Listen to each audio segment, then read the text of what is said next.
Hey guys, this is Samir, and in this video, let's discuss a few tips and tricks for competitive programming in Python. First of all, you have to know that Python is a slow programming language. But in most of the online coding platforms and contests, Python is given extra time to execute.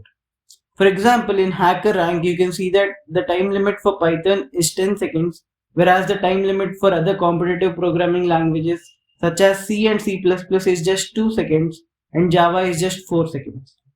Just keep that in mind before proceeding. Let's get started. Let's start with the basic if-else concept. Here we have taken a boolean variable called kryptonite and it is set to true.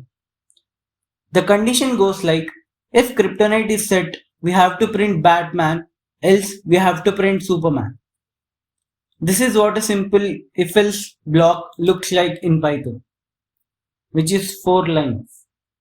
We can achieve the same functionality using ternary operator in C, C++ or Java in a single line. Can we do that in Python as well? Well, Python lacks a ternary operator, but we can emulate it. Let's see how. We just have to write print Batman if kryptonite else Superman. What this basically does is if kryptonite value is set, it executes this, else this. Let's see how. See, the output is bad. There is also another way to do this, which is actually a fun way using lists and indexing. Let me show you how.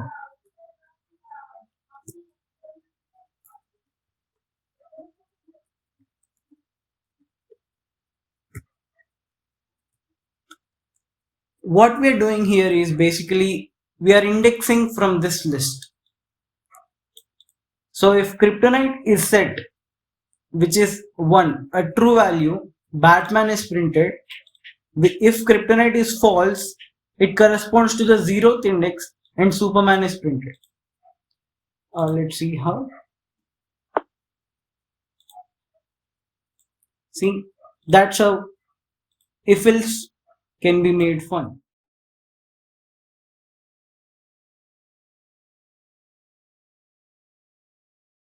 Next, let's see the concept of swapping. Basically, if you have to swap the values of two variables, we take the help of a temporary variable. We store the value of first variable in the temporary variable, then replace the value of first variable with the value of second variable, and then replace the value of second variable with the temporary variable which holds the value of the first variable. But we can achieve this using a single line without the help of a third variable in Python. We just have to write x equal to x comma y is equal to y comma x, and that's it. The swapping is done. Let's print it, check it out. X comma y. See, the values are swapped. 37 became 73 and 73 became 37. Moving forward, let's see one of the most important concepts in Python, which is list comprehension. Let's say you have to read a list of numbers from the console which are space separated. To achieve that, we have to execute the following operation. First, you have to read the entire line, then split them based on spaces. The split function returns a list of strings. And then for every string in that list, we have to convert it into an integer. If we execute this, the list is printed. This seems so exhausting. There's a simple way to do this using list comprehension. We just have to write int x for x in input dot split. What this basically does is it reads the line, splits and gets the list of strings And for every string in that list of strings, we convert it into an integer and store it in the new list. Let's see if this works.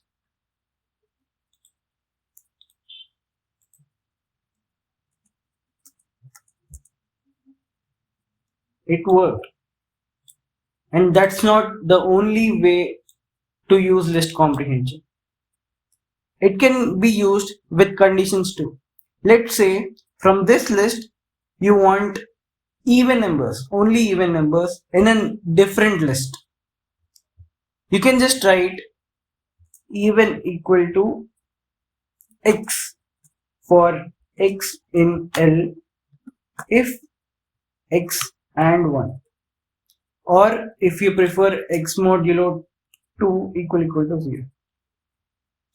What this does is for every value in L, it checks if it's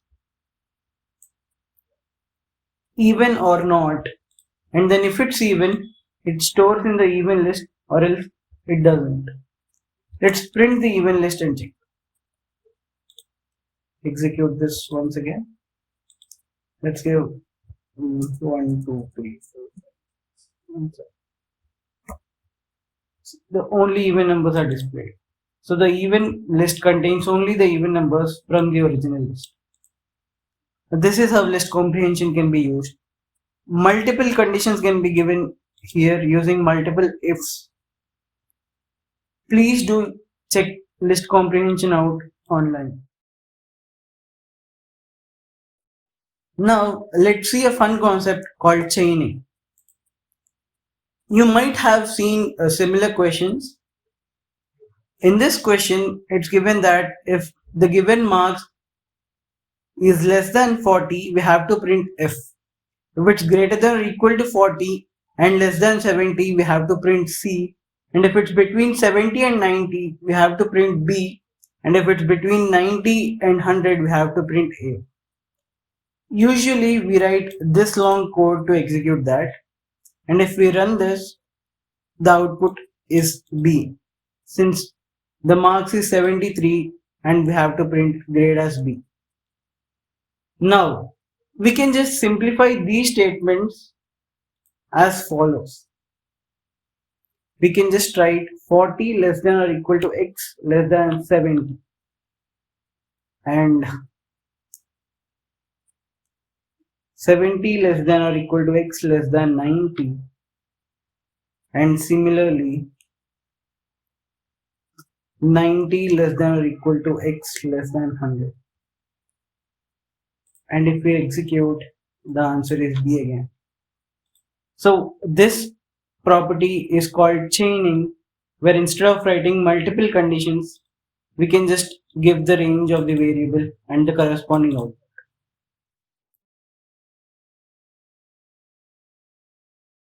Now let's check out one of the most used method in competitive programming, which is counter. Let's say you have a list of elements and the elements are repetitive in the list. And if you want to find the frequency of each element in the list, you can use this counter class. You just have to import the counter class from the collections package. Frequency as in the number of times each element appears in the list. And we have to send this list as a parameter to the counter class's constructor. It returns a counter object, and if we print that object, you can see it contains a dictionary with each element as the key and its frequency as the value. The counter class is a very fun class and there are several methods in it. Please do check that out in the documentation.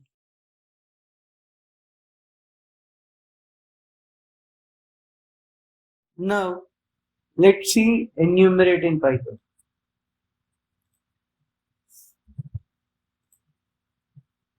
So let's say you have a list of elements and for each element you want to print its index and value.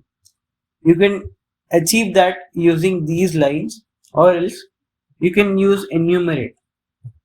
Enumerate returns two values. First one is the counter and second one is the actual value. And we can just print int comma val. And if we comment this out and run, you can see the index and value printed. Let's say if you want the index to start with 1 instead of 0, you can just pass an argument saying start is equal to 1, say, and run. Index starts apply. If you want it to start from 100, that's how enumerate helps in many cases. Now, let's look at zip functionality in Python. So let's say you have two lists and you want to make a dictionary out of them. The elements of first list should act as keys and the element of second list should act as values. To achieve that, you can just execute this. I created a dictionary and for every element in the first list, I'm making it a key and its corresponding index of second list acts as its value. And if you run this, you can get you can get a dictionary with the elements of first list as keys and the elements of second list as values. To achieve the same functionality, you can just use the zip function. What this does is basically it creates a zip object with the first list as the keys and the second list as the values. We have to convert this zip object into a dictionary or a list or a tuple as we please. And if you execute this, you get a dictionary with the same values as the top. And if you just want it as a tuple, if you want it as a tuple, just run this and you get a tuple of tuples. That's zip in Python. The next one is called splat operator or scatter operator or unpack operator. There are many names or not any specific name for this operator in Python, but it's used for unpacking data. Let's see. Assume that you have a list and you want to print each element of the list. How do you do that? If you just print L, it will print. Let me just comment this out for a second. And if you print, it prints a list with comma separated and in square braces. If you want to print every element in the list, you basically use for each loop and print E. If you do that, every element is printed. But what if you can achieve this in the same thing? You just have to add the unpacking operator, which is called the asterisk. And if you just run, notice how the elements are printed now. Nice, right? And now let's consider you want to send each value of this list to a function which receives the exact number of values and you operate on those values.